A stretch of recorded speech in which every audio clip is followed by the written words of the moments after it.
Sa kasagsagan ng kaguluhan sa malakihang protesta sa Mendiola, isang tinig ng pagkakaisa ang umalingaw-ngaw mula kay Patrolman King Francis Luno habang ginagampanan ang kanyang tungkulin na magbigay seguridad. Siya ay malubhang nasugatan matapos atakihin ng mga bayolenteng rallyista. Ngunit sa kabila ng sakit at panganib, matatag niyang ipinahayag ang paalala para sa lahat. Hindi tayo magkakalaban. Pare-parehas ng pagkano Pilipino.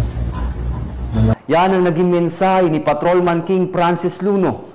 Isang mensaheng sumasalamin sa kanyang tapang, dedikasyon at pagnanais para sa kapayapaan.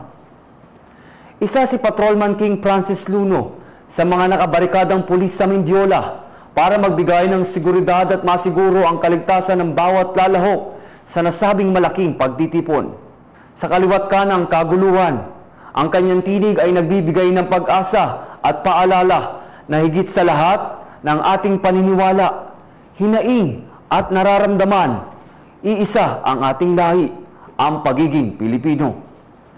Suportado naman ang buong hanay ng Philippine National Police sa pamumuno ni Acting Chief PNP Police Lieutenant General Jose Melencio Nartates Jr. ang kanyang pagpapagaling.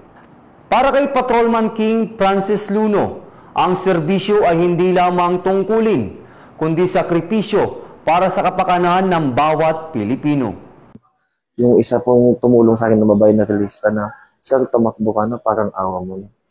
Sa mga kababayan po natin, ma'am, kung magkakaroon man po ng ganito ulit, isipin din po natin, kapwa Pilipino din po natin yung sinasaktan natin at hindi naman po namin intensyon na saktan din po sila kasi nagpapatupad lang din po kami ng kapayapaan para sa ating lahat din po. May tear gas, nagbabalibagan po ma'am ng bato. Tapos dumating po sa punto na nakalapit na sila sa amin. Tapos nung nagit-git nila kami ma'am, meron pong kumuha ng signage ma'am, pinalo sa amin. Sa mga nang gano'n ma'am, hindi tayo magkakalaban. May tamang proseso para dyan. Hindi dapat daanin sa dahas. According to them, binato sila and meron silang mga injuries na na-sustain, that lacerated wound, tapos contusion hematoma. They are treated here in the PNP General Hospital for them to be able to mag-improve, makauwi ng maaga, at malakas sila pagbalik nila sa bahay nila. Ako po si Patrolman Edwin Baris, ang inyong tagapag-ugnay.